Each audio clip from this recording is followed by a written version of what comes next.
السلام علیکم ناظرین، امید کہ آپ خیر و عافیت سے ہوں گے۔ ٹیپو سلطان شہید کے چند سچے حقیقت پر مبنی واقعات کا ذکر کروں گا۔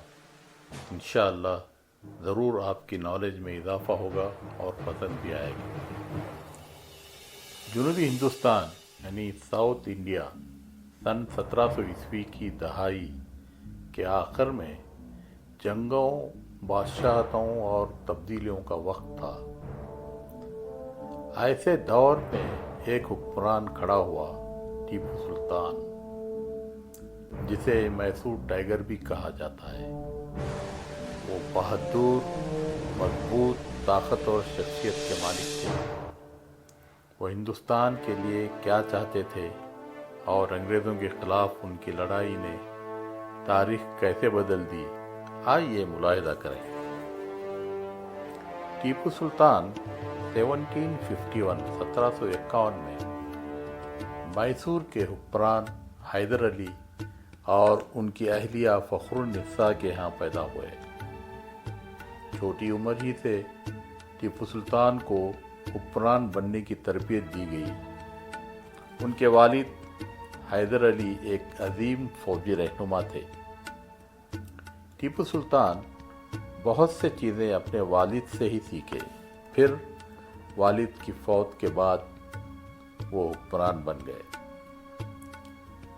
صرف 15 سال کی عمر میں ٹیپو سلطان اپنے والد کے ساتھ مراٹھوں اور برطانوی ایسٹ انڈیا کمپنی کے خلاف لڑائیوں میں شامل ہوئے۔ انہوں نے بڑی ہمت اور ذہانت کا مظاہرہ کیا اور لوگ انہیں مستقبل کے حکمران کے طور پر دیکھنے لگے۔ ٹیپو سلطان اپنے بادشاہی اور انگریزوں کے درمیان لڑی جانے والی 4 جنگوں کے لیے مشہور رہے، جنہیں اینگلو میسور وار کہا جاتا ہے۔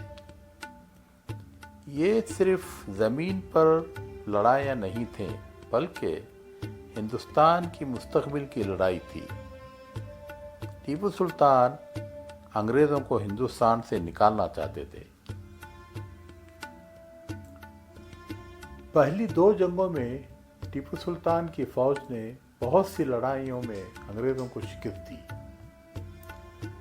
ان کے ہوشیار جنگی منصوبوں اور راکٹ جیسی جدید ٹیکنالوجی کے استعمال نے انہیں انگریزوں کو سخت دشمن بنا دیا۔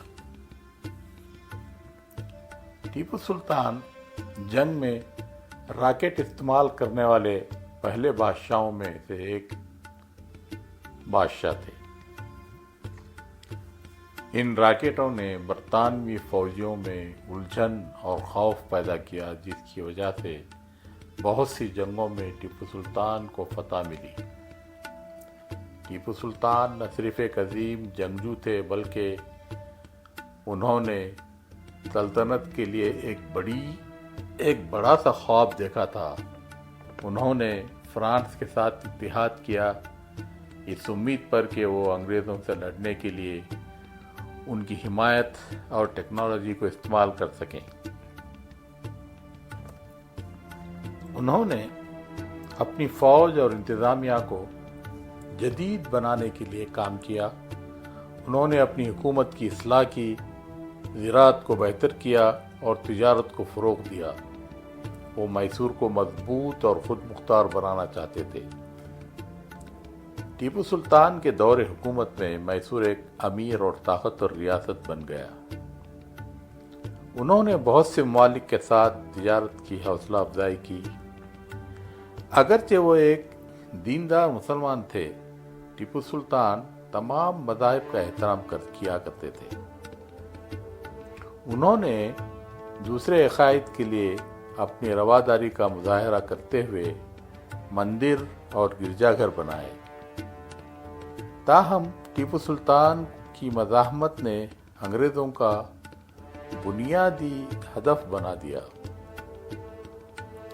تیسری اور چوتھی اینگلو میسور جنگوں میں انگریزوں نے کچھ ہندوستانی غداروں کی مدد سے 1799 میں ٹیپو سلطان کے دارالحکومت